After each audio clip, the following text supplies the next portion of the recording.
विद्यार्थी मित्रों मजामां जशो बधा स्वस्थ जशो। આપણે અત્યારે અભ્યાસ કરી રહ્યા છીએ પ્રકરણ નંબર 10 ગુરુત્વાકર્ષણ। એમાં આપણે દળ અને વજન વચ્ચેનો તફાવત સમજ્યા હતા અને પરફેક્ટલી અત્યારે સમજી લઈએ કે તફાવત શું છે। વજન એટલે આપણે શું સમજ્યા હતા કે વજન શેના પર આધાર રાખે તો કે પદાર્થના જે પણ જગ્યાએ આપણે ઊભા છે તેના ગુરુત્વ પ્રવેગ પર આધાર રાખશે વજન, બરાબર છે। જ્યારે દળ છે તો દળ જ જે હશે વ્યવસ્થિત। તો આપણે બંને વચ્ચેનો તફાવત જોઈ લઈએ કે પદાર્થમાં રહેલા દ્રવ્યના જથ્થાને પદાર્થનું દળ કહે છે। કોને? પદાર્થમાં રહેલા દ્રવ્યના જથ્થાને। એટલે કે 1 કિલો, ધારો કે હું એક પથ્થર લઈ લઉં, બરાબર, એક બોક્સ લઈ લઉં, પેટી લઈ લઉં, એ પેટીની અંદર હું જેટલું કપાસ માય છે એટલું કપાસ મૂકી દઉં અને ત્યારબાદ હું એનું વજન કરું। વજન નથી કરતો, હજુ પહેલા એની અંદર જેટલું કપાસ માય છે એટલું કપાસ માવડાઈ દીધું અને પછી જે આખી પેટી તૈયાર થાય એને જો હું માપીશ કિલોગ્રામની અંદર તો કેટલું થશે? તો એ આપણું દળ થશે। પરંતુ જ્યારે હું એ પદાર્થને ગુરુત્વાકર્ષણ બળની હેઠળ લાવીશ તો શું થશે? પદાર્થનું વજન થશે। ત્યારબાદ છે પદાર્થ અદિશ રાશિ છે, વજન સદિશ રાશિ છે। તો અદિશ શા માટે? કે દળ તો 1 કિલોગ્રામમાં હોય, કિલોગ્રામમાં અહીંયા જોઈ કોઈ દિશાની જરૂર પડતી નથી, જ્યારે વજન એ સદિશ રાશિ છે। કેમ? તો કે વજનની દિશા ગુરુત્વાકર્ષણ બળની દિશામાં હોય છે, એટલે કે નીચેની તરફ લાગે છે બળ, એટલા માટે પદાર્થનું દળ m જ હોય છે, જ્યારે પદાર્થનું વજન w = mg, f = ma પરથી આવ્યું છે। પછી છે દળનો એકમ તો કે કિલોગ્રામ છે, એસે એકમ, વજનનો એસે એકમ તો કે ન્યૂટન છે। પદાર્થનું દળ ભૌતિક તુલા કે ત્રાજવા દ્વારા મપાય છે, એટલે કે જે આપણે જોયું છે વજનિયા આ સાઈડ 1 કિલો મૂકે અને ત્યારબાદ માપે તો એ જે થાય શું થાય? આપણું દળ થયું કહેવાય। તો પદાર્થનું વજન કોના વડે મપાય? તો સ્પ્રિંગ કાંટા વડે। તો કે સ્પ્રિંગ કાંટા પર જ્યારે આપણે કોઈ વસ્તુ ટીંગાડીએ તો એના ઉપર જેટલું બળ લાગે એ કહેવાશે વજન। ત્યારબાદ છે પદાર્થનું દળ અચળ રહે છે, કેમ કે દળ તો અચળ જ હોય, મેં કીધું ને કે પૃથ્વી ઉપર આપણે 1 કિલો કપાસ લઈએ અને એ જ આપણે ચંદ્ર પર લઈ જઈએ તો શું થશે? કપાસનો જથ્થો તો એટલો જ રહેવાનો છે, પરંતુ એનું વજન ઘટી જશે, કેમ કે એ છઠ્ઠા ભાગનું છે એટલા માટે। પદાર્થનું દળ અચળ રહેતું નથી, તેનું મૂલ્ય જે તે સ્થળના g પર આધારિત છે, એટલે કે ગુરુત્વીય પ્રવેગ પર આધારિત છે। પૃથ્વી પર છે તો 9.8 ગુરુત્વીય પ્રવેગ છે મીટર પ્રતિ સેકન્ડ વર્ગ, જ્યારે ચંદ્ર પર એના કરતા છઠ્ઠા ભાગનું છે। તો આ થયો બંને વચ્ચેનો તફાવત। હવે આપણે સમજવાનું છે ધક્કો અને દબાણ, બરોબર છે? તો આપણને થાય, તમારે સ્ક્રીનશોટ પાડવા તો પાડી લેજો અને લખવો તો લખી લેજો, બરોબર? ખાસ વસ્તુ છે, આપણે અગત્યની વસ્તુ છે।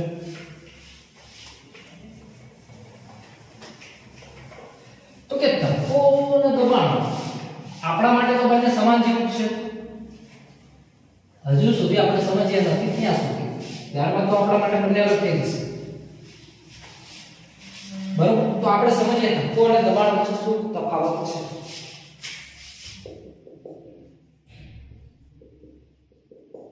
ધક્કો અને દબાણ, તો ધક્કો કોને કહેવાય? તો કે ધક્કો એટલે શું? કે આપણે જે કંઈ બળ કરીએ છીએ તે શું થશે? ધક્કો એટલે જે બળ કરીએ છીએ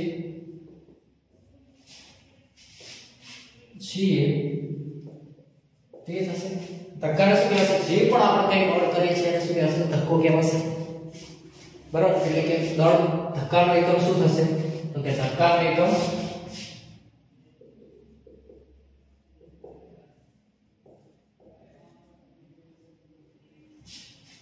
ન્યૂટન થશે, કેમ કે શું છે? ધક્કો એ બળ છે એક પ્રકાર, એટલા માટે। તો જ્યારે આપણને કો મારીએ છીએ ત્યારે શું થાય કે જો આપણે અહીંથી હું ધક્કો મારું છું, આ દબાણ કરું, આ ધક્કો મારું, બરાબર? તો હું ધક્કો કોને મારીશ? પહેલા આ પેન છે, બરાબર? તો પેનને હું ધક્કો મારું છું, બરાબર? તો આ પેન શું કરશે? અહીંથી આ બોર્ડ પર દબાણ ઉત્પન્ન કરશે, બરાબર છે? ખ્યાલ આવ્યો? ધક્કા મારવાથી જે કોઈ પદાર્થ છે એ પદાર્થ બીજે પદાર્થ પર દબાણ ઉત્પન્ન કરે છે। તો સમજીએ કે વજન કઈ બાજુ લાગે? સિરોલમ દિશા। આપણે જો બે પ્રકારની આપણને પ્રશ્ન પૂછ્યા છે કેટલાક, કે ઊંટ રેતીમાં શા માટે સરળતાથી દોડી ચાલી શકે છે. ત્યારબાદ સેનાની ટેન્ક જેનું વજન 1000 ટનથી પણ વધારે છે, બરાબર, તે સતત ગતિ કરતી ચેન પર કેવી રીતે ટકે છે. બરાબર, આપણે જોયું છે કે એ રેતમાં પણ ગતિ કરી શકે છે. ત્યારબાદ છે બસ કે ટ્રકના ટાયર પ્રમાણમાં વધારે પહોળા કેમ હોય છે અને કાપવાના ઓજારો શા માટે તીક્ષ્ણ હોય છે. બરોબર, તો આ બધાનો પ્રશ્નનો જવાબ આપણે આની અંદર છે. બરોબર, તો આપણે સમજીએ કે ચોક્કસ દિશામાં લાગતા ચોખ્ખા બળ જેને ધક્કો કહે છે તથા એકમ ક્ષેત્રફળ દીઠ લાગતું બળ એ બંને વચ્ચે એની ધારણા સમજવી જરૂરી છે. તો આપણે સમજીએ એના માટે આપણે એક ફોટો આપ્યો છે, સ્થિતિ 1 આપી છે. સ્થિતિ 1 માં આપણને શું કીધું છે કે જ્યારે કોઈ બુલેટિન બોર્ડ છે એટલે કે આપણે જે નોટિસ બોર્ડ છે, બરોબર, તો એ નોટિસ બોર્ડ ઉપર જ્યારે આપણે પિન લગાવીએ છીએ ત્યારે શું કરું છું, મારો હાથ આ રીતે રાખું, અહીંથી મારી પિન રાખીશ અને પિનને હું દબાવું છું. તો એ બળ હું કઈ બાજુ કરું છું, ધક્કો કઈ બાજુ મારું છું, તો કે જે સપાટી છે આ સપાટીને લંબ તરફ ધક્કો મારું છું. એટલે દબાણ કઈ બાજુ થાય, લંબ તરફ થાય છે. બરાબર, એક આ વાત થઈ. ત્યારબાદ પરંતુ સમજો એ પિન છે, પિન ઉપર હું અહીંયા ધક્કો મારું છું. બરાબર, આ આપણે ધારો કે પિન કહી દઈએ, આ પિન થઈ, આ પિનને હું અહીંયા ધક્કો મારું છું. ધક્કો મારીશ તો દબાણ કઈ બાજુ થશે, તો કે જે જગ્યાએ આપણી ટાંકણી કે પિનની જે અણી હશે એ અણી પર શું થશે, દબાણ ઉત્પન્ન થશે.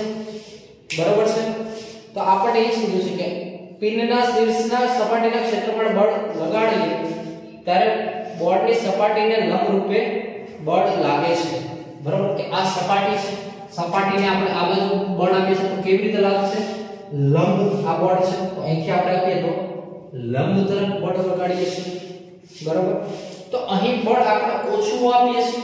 બરાબર, સમજો અહીંયા બળ આપણે ઓછું આપીએ છીએ. કેમ, કેમ કે ટાંકણી પતલી છે, ધારદાર છે, એટલા માટે.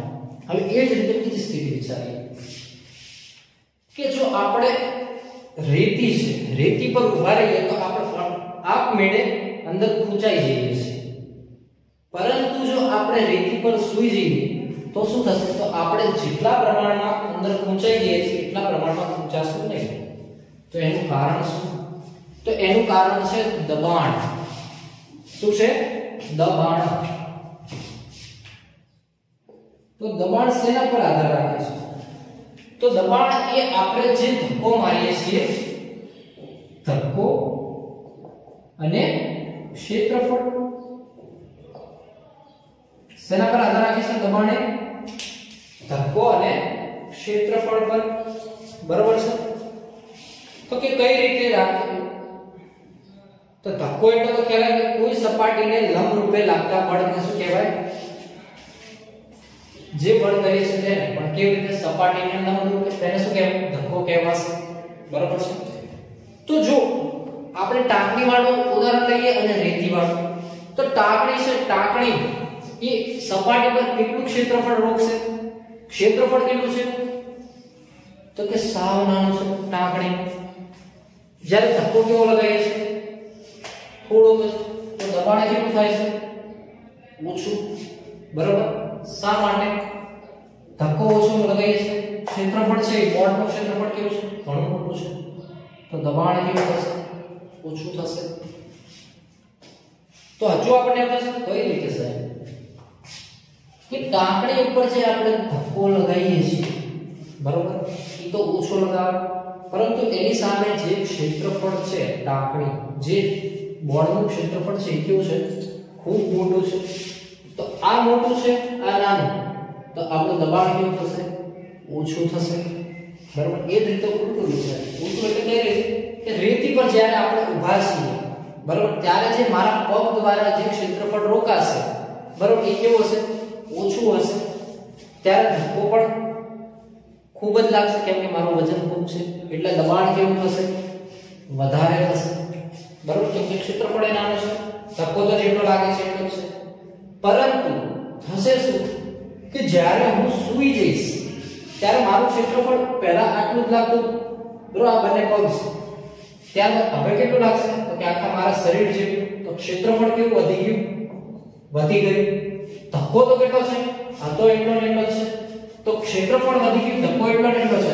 જે છેદ મોટો તો આપણો જવાબ કેવો, નાનો થઈ જશે. તો અહીંયા દબાણ કેવું લાગશે, ઓછું લાગશે. જ્યારે ઊભા હશે ત્યારે દબાણ કેવું લાગશે, વધારે લાગશે. તો આ વસ્તુ સમજીએ. તો હવે આપણે સમજી લઈએ કે દબાણનો એકમ શું થશે. તો કે દબાણનો SI એકમ, દબાણનો SI એકમ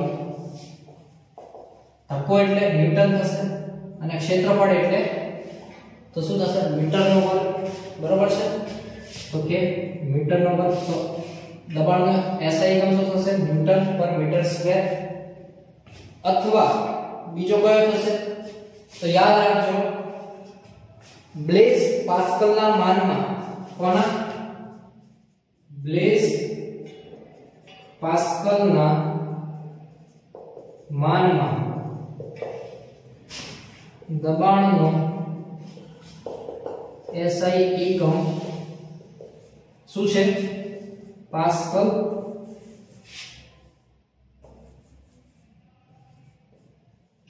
પાસ્કલ જેને દર્શાવે છે PA છે, બરોબર.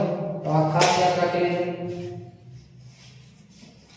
હવે આપણે આ સમજવું હોય તો એના માટે એક ઉદાહરણ સમજીએ કે ઉદાહરણ શું છે.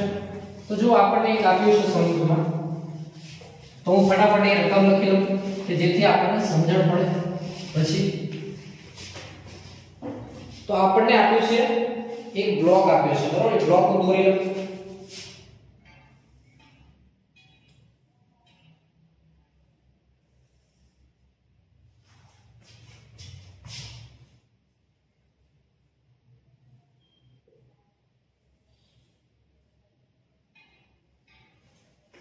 એક સરખા જ આકારનો બ્લોક છે, એક ઊભો છે અને એક આડો છે, બરોબર.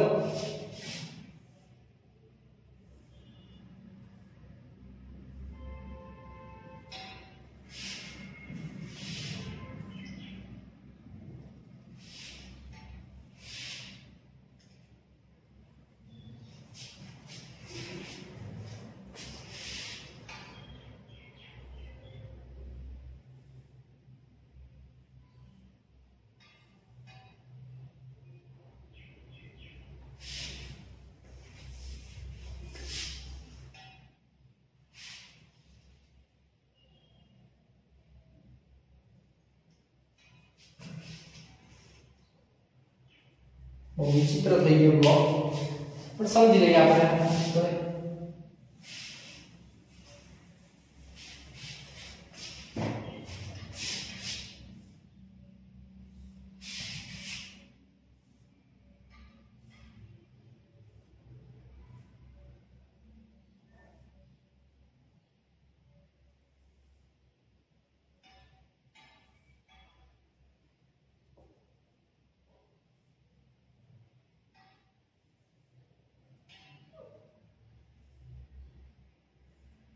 આ થઈ ગયો બ્લોક આપણો, બરાબર છે. આ ઊભો બ્લોક, આ આડો બ્લોક છે.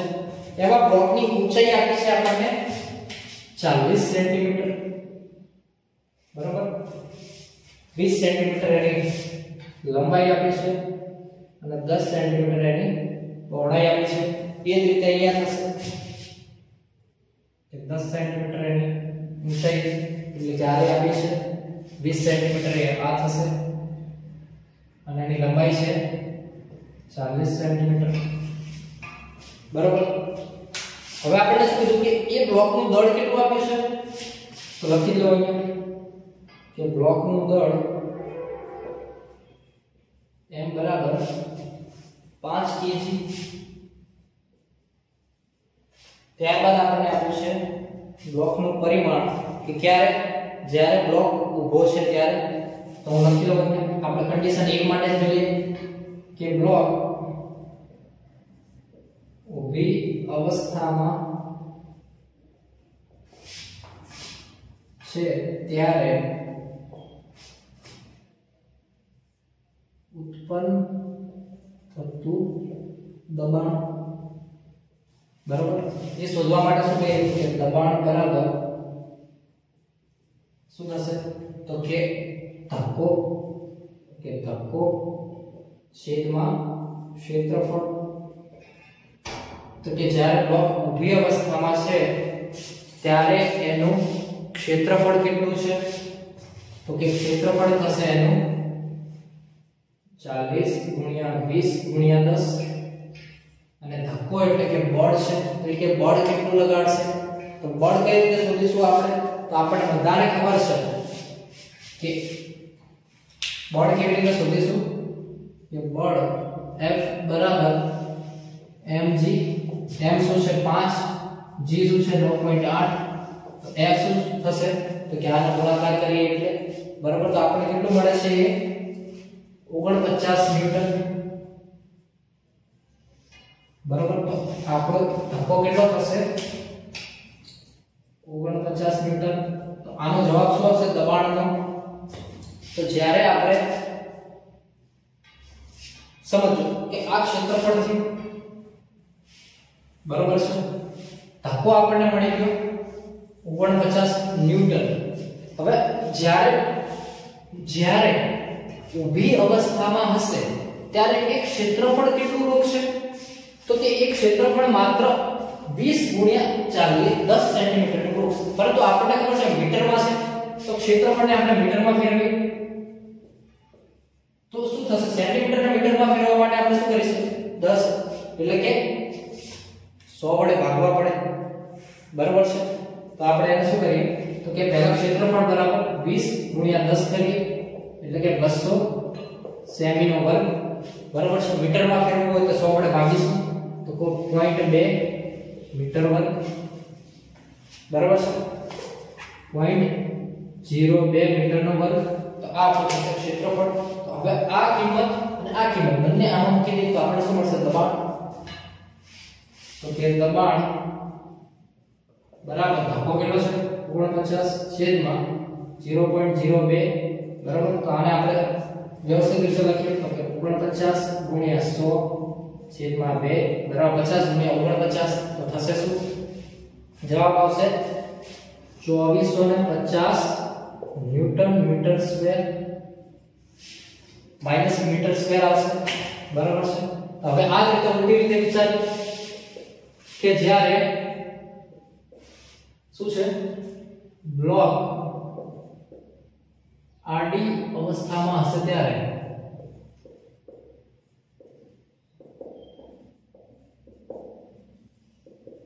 બરાબર તો દબાણ બરાબર ધક્કો છેદમાં ક્ષેત્રફળ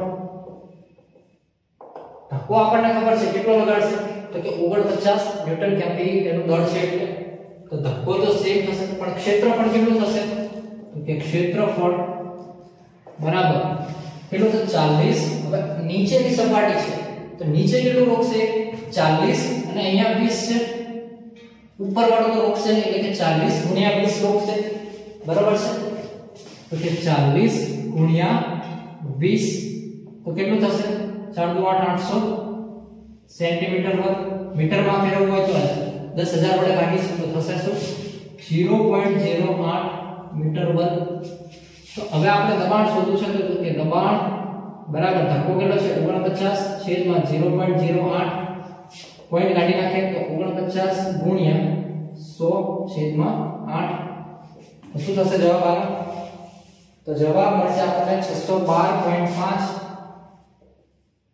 ન્યૂટન મીટર -2 તો આટલું દબાણ ઉત્પન્ન થશે તો અહીં આપણને ખબર પડે કે જ્યારે ક્ષેત્રફળ વધુ છે બરાબર ક્ષેત્રફળ અહીંયા જો ક્ષેત્રફળ કેટલું છે 0.2 મીટર સ્ક્વેર જ્યારે અહીંયા ક્ષેત્રફળ કેટલું વધુ છે તો વધુ છે ત્યારે બળ કેવું લાગે છે દબાણ કેવું લાગે 612 છે જ્યારે અહીંયા એના કરતા વધારે લાગે છે એટલે કે જેમ ક્ષેત્રફળ ઓછું તો એના પરથી તારણ લખી દઈએ આપણે કે ક્ષેત્રફળ ઓછું તો વધુ તો ઓછા ધક્કે શું છે ક્ષેત્રફળ ઓછું તો અહીંયા લખી નાખવું ક્ષેત્રફળ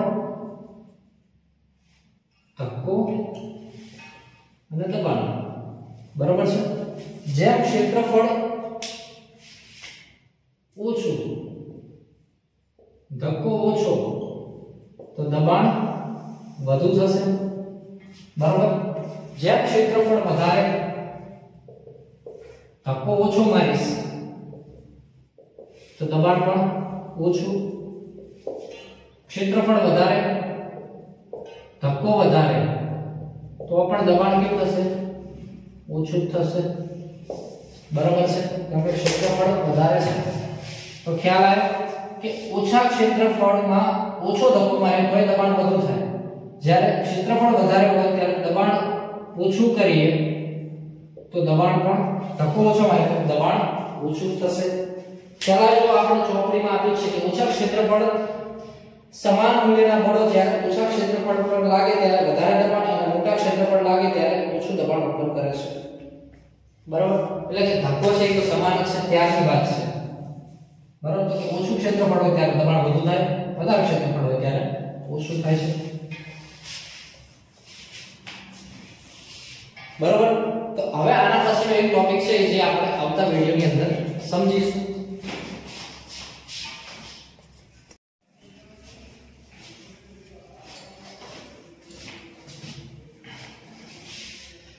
એક નાનકડો ટોપિક છે હવે આપણો જે માત્ર એક જ બાકી રહ્યો, બાકી બધું છે આર્કિમિડીઝનો સિદ્ધાંત ને બધું છે એ આપણા ચેપ્ટરમાંથી કેન્સલ છે। તો આપણે દબાણ અને ધક્કા વિશેની વાત કરી, પહેલા જે આપણે વાત કરી માત્ર ઘન પદાર્થ વિશેના દબાણની વાત કરી, ધક્કાની વાત કરી, બરોબર છે। હવે આપણે અત્યારે વાત કરવાના છે કોઈ તરલમાં પણ ધક્કો એટલે કે દબાણ લાગે છે। તરલમાં દબાણ એટલે કે કોઈ પ્રવાહી હોય એની અંદર પણ દબાણનો અનુભવ થાય છે। તો સમજીએ આપણે કે તરલમાં દબાણ એટલે કેવી રીતે? તો કે દરેક પ્રવાહી અને વાયુ તરલ છે। તો કે કઈ રીતે? તો કે આપણે કોઈ પાત્રની અંદર શું કીધું કે જે પાત્રમાં રાખવામાં આવે કોઈ પ્રવાહી છે અને જે પાત્રમાં રાખીશું એમાં શું થશે? એના તળિયે એટલે કે નીચેની તરફ અને બહાર દીવાલો એટલે કે સાઈડની તરફ પણ એ દબાણ કરે છે। તો આવું જ વાયુની અંદર થાય। કઈ રીતે? કે જો આપણે સીએનજી ગેસ અત્યારે જોઈએ છે તો ગેસની અંદર જ્યારે આપણે ભરીશું ગેસ તો શું થશે? એ ટાંકી વજનદાર થશે એટલે કે નીચેની તરફ બળ લગાડશે। વજન એટલે શું? કે પૃથ્વીને ગુરુત્વાકર્ષણ બળ ખેંચે છે એટલે કે નીચેની તરફ બળ લગાડશે, અને વાયુ છે એટલે શું થાય? બહારની તરફ એટલે કે બધી દિશામાં એ બળ લગાડશે। એટલા માટે કીધું છે કે કોઈ મર્યાદિત દ્રવ્યમાનના તરલમાં લાગતું દબાણ બધી દિશામાં એક સરખું પ્રસરણ પામે છે, બરોબર છે। તો આપણે બોટલ લઈ લઈએ પાણીની, જો સરખી બોટલ હોય એક એનું મર્યાદિત દ્રવ્યમાનમાં હશે એટલે કે માપમાં હશે તો કેવું થશે? દરેક દિશામાં એક બળ સમાન લગાડશે। એ જ રીતે આપણે ગેસની ટાંકી જોઈ તો તેમાં પણ એ જ રીતે થશે, બરાબર છે। તો આ વાત થઈ તરલમાં દબાણ। હવે વાત છે ઉત્પ્લાવકતા। ઉત્પ્લાવકતા તો આપણે એના માટે ઉદાહરણ જોઈએ છીએ કે આપણને એક પ્રવૃત્તિ આપી છે 10.4 અને એ સિવાય પણ આપણે અનુભવ કરીએ છીએ જ્યારે આપણે પાણીની અંદર નાહવા પડીએ છીએ ત્યારે શું થાય છે? તો કે આપણે ઉપરની તરફ આવીએ છીએ। એ જ રીતે આપણે પાણીનું ટબ છે તો પાણીના ટબને જો આપણે નીચે રાખીશું ત્યારબાદ છોડી મૂકીશું તો તે ધીમે ધીમે ઉપર આવી જશે। તો કે અહીંયા થાય છે શું કે વાસ્તવમાં તો આપણે શું આપણે હવામાંથી નીચે પડીએ તો આપણે સીધા જમીન પર જ આવીએ પટકીએ છીએ, તો અહીંયા શું ગુરુત્વાકર્ષણ બળ નહીં લાગતું હોય?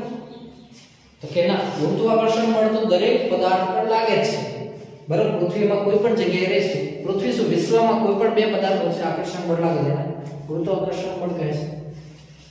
તો અહીંયા શું નહીં લાગતું હોય? તો કે લાગતું તો હશે પરંતુ અહીંયા એક બીજું બળ પણ લાગે છે અને એ બળ છે ઉત્પ્લાવકતા બળ। તો કે ઉત્પ્લાવકતા બળ એટલે શું? પહેલા એ સમજીએ કે કોઈ પણ પદાર્થને જ્યારે તરલમાં ડુબાડવામાં આવે ત્યારે તે તરલ દ્વારા જે તે પદાર્થ પર બળ લગાડવામાં આવે તેને ઉત્પ્લાવકતા બળ કહે છે।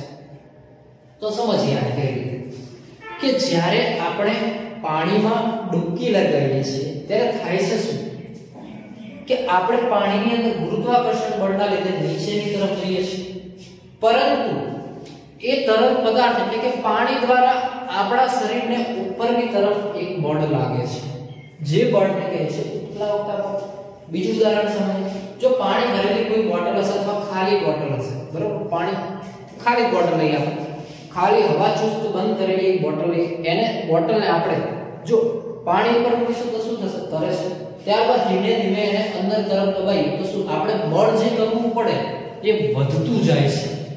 એનો મતલબ શું કે જેમ જેમ નીચે જઈએ પ્રવાહીમાં તરલમાં એમ શું થાય છે? એનું ઉત્પ્લાવકતા બળ વધતું જાય છે, એટલે કે વિરુદ્ધ દિશામાં બળ એ વધારે લગાડે છે, બરોબર છે. અને ઉત્પ્લાવકતા બળનું મૂલ્ય શેના પર આધાર રાખે છે? તરલની ઘનતા પર આધાર રાખે છે. તો ઘનતા એટલે શું? તો કે દળ છેદમાં કદ એને કહે છે ઘનતા. આ ઉત્પ્લાવકતા બળ શેના પર આધાર રાખે છે? તો કે તરલની ઘનતા ઉપર આધાર રાખે છે, બરાબર છે. ત્યારબાદ છે એટલે ઉત્પ્લાવકતા એટલે સમજવાનું. હવે આપણને એના ઉપરથી સમજવાનું છે કે શા માટે પાણીની સપાટી પર રાખવામાં આવતા પદાર્થો તરે છે અથવા ડૂબી જાય છે. તો એના માટે આપણે બે સરસ મજાના પ્રવૃત્તિ છે કે એક બીકર લઈએ, બીકરની અથવા ડોલ લઈએ, ડોલની અંદર આપણે એક લોખંડની ટાંકણી નાખીએ તો થશે શું કે ટાંકણી ઝડપથી નીચે જતી રહે છે, બરાબર. હવે એની સાથે જ આપણે એક લાકડાનું પાટિયું રાખીએ તો પાટિયું શું થશે? તો કે પાટિયું નીચે ડૂબતું નથી પરંતુ તે સપાટી પર તરે છે. તો આવું શા માટે થાય છે? તો અહીંયા આપણે કીધું કે ઉત્પ્લાવકતાનું બળ શેના પર રાખે? તો કે તરલની ઘનતા ઉપર. પરંતુ અહીંયા આપણે તરલ તો બંને સમાન લીધું છે પરંતુ આપણી પાસે બંને પદાર્થો કેવા છે? જુદા જુદા છે. તો સમજીએ કઈ રીતે. તો કે પદાર્થની ઘનતા એટલે એકમ કદ દીઠ કદથી, બરાબર છે. તો આપણે પાણી છે, બરાબર. તો અહીંયા જે આપણું લાકડું છે, બરાબર, લાકડું એટલે કે બૂચ કહીએ આપણે, તો કે બૂચની ઘનતા પાણીની ઘનતા કરતા કેવી છે? ઓછી છે. એટલે કે એનું દળ છે, એનું કદ છે કેવું હશે? બંનેનો ગુણોત્તર ઓછો થશે. જ્યારે પાણીનું દળ અને કદ કેવું છે? વધારે. બૂચની ઘનતા પાણીની ઘનતા કરતા ઓછી છે એટલે શું થશે? પાણીનું ઉત્પ્લાવકતા બળ એટલે કે જે ઉપરની તરફ બળ લગાડે છે એ કેવું હશે? બૂચના વજન કરતા વધુ હશે. વજન એટલે નીચેની તરફ બળ લગાડે, જ્યારે ઉત્પ્લાવકતા બળ એટલે વજનથી વિરુદ્ધ દિશા. તો શું છે? વજન કરતા વધુ છે માટે તે તરે છે. અને આનાથી વિરુદ્ધ થાય છે કે ટાંકણીમાં. તો ટાંકણીમાં એના કદ દીઠ દળ કેવું છે? તો કે ખૂબ જ વધારે છે. એનું કદ નાનું છે, એનું દળ વધારે છે માટે એની ઘનતા કેવી થશે? વધારે. તો ટાંકણીની ઘનતા એ પાણીની ઘનતા કરતા કેવી છે? ખૂબ વધારે છે. તો જ્યારે ઘનતા વધારે હશે ત્યારે શું થશે? તો કે લોખંડની ખીલીની ઘનતા પાણીની ઘનતા કરતા વધારે છે. એટલે કે લોખંડની ખીલી પર પાણીના ઉત્પ્લાવકતા બળ ખીલીના વજન કરતા ઓછું લાગે છે. એટલે કે જે ઉત્પ્લાવકતા બળ છે પાણી દ્વારા લાગતું એના કરતા ખીલીનું વજન વધારે છે માટે શું થાય છે? તે ડૂબી જાય છે. તો આના ઉપરથી આપણને શું ખબર પડે કે પ્રવાહીની ઘનતા, બરાબર છે. પ્રવાહીની ઘનતા કેવી હશે? પ્રવાહીની ઘનતા કરતા ઓછી ઘનતા ધરાવતો પદાર્થ શું કરશે? તરે છે. જ્યારે પ્રવાહીની ઘનતા કરતા વધારે ઘનતા ધરાવતો પદાર્થ શું થાય છે? ડૂબી જાય છે, બરોબર છે. તો આટલું સમજવાનું હતું.